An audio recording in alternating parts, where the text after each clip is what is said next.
ৰাজ্যৰ ৰাজনীতিত কেইবাটাও নতুন দলৰ সংযোজন ঘটিছে শেহতীয়াভাৱে।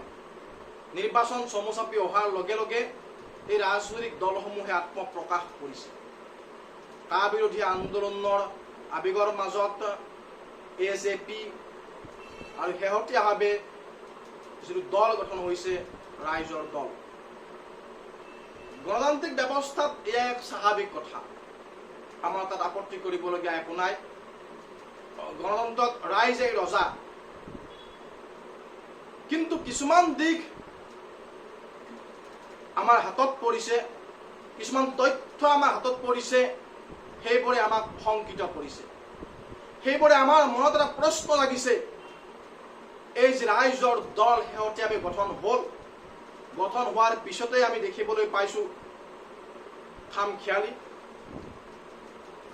সমৰ্থিত এটা দল বীৰ লাচিত থানাৰ এটা ছেকশ্যন আঁতৰি গৈছে, তেখেতসকলক সমৰ্থন কৰিবলৈ অমান্তি হৈছে। শ্ৰদ্ধা ডক্টৰ নগেন শইকীয়া ছাৰ তেওঁলোকৰ উপদেষ্টা হ'বলৈ অস্বীকাৰ কৰিছে। এইবোৰ সাধাৰণ প্ৰক্ৰিয়া থাকে, এইবোৰত আমাৰ বিশেষ ক'ব লগা নাই। যিটো কথা আজি ৰাইজৰ জ্ঞাতাৰ্থে ৰাখিব খুজিছোঁ সেইটো হ'ল এই দলৰ লগত জড়িত একাংশ নেতাৰ যিটো ৰাষ্ট্ৰ বিৰোধী শক্তিৰ লগত সম্পৰ্ক, সেইটোৱে আমাক আজি ব্যথিত কৰিছে, ক্ষোভিত কৰিছে। তেনেকুৱা কিছু তথ্য আজি ৰাইজৰ আদালতত আমি উপস্থাপন কৰিব খুজিছোঁ, সেই সিদ্ধান্ত ৰাইজে ল'ব।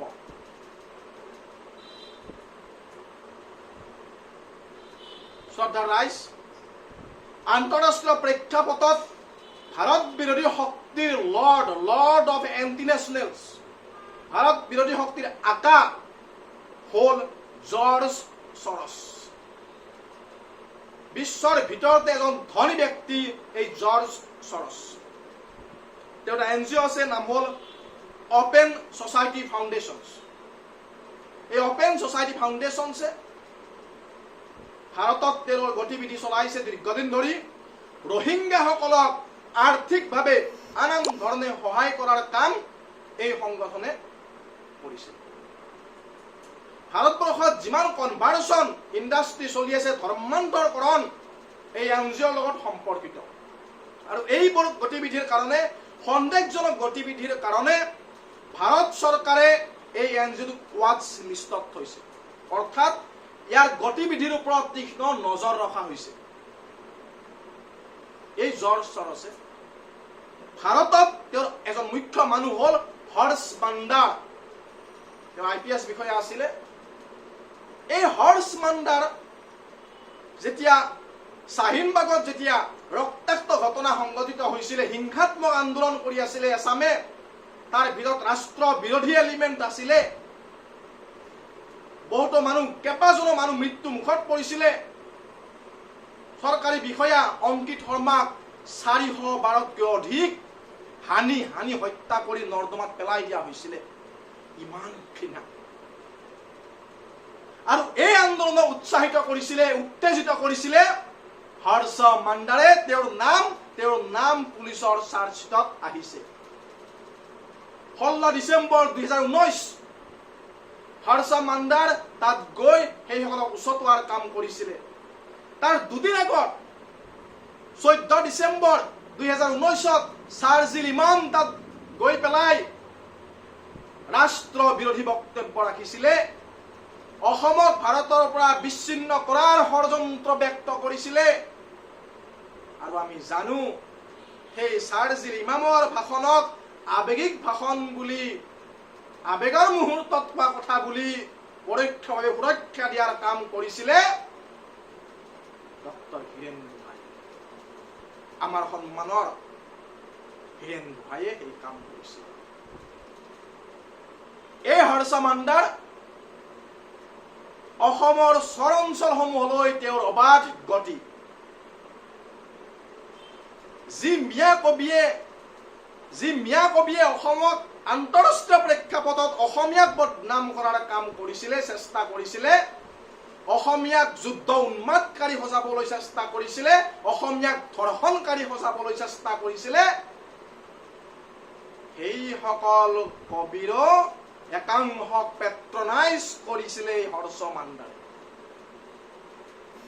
আৰু সেই কবিতাৰ লগত জড়িত হাফিজ আহমেদৰ নিচিনা ব্যক্তিক এটা সময়ত হীৰেণ গোহাঁইয়ে, শ্ৰদ্ধাৰ আমাৰ সকলোৰে হীৰেণ গোহাঁইয়ে এটা সময়ত উৎসাহিত কৰিছিলে।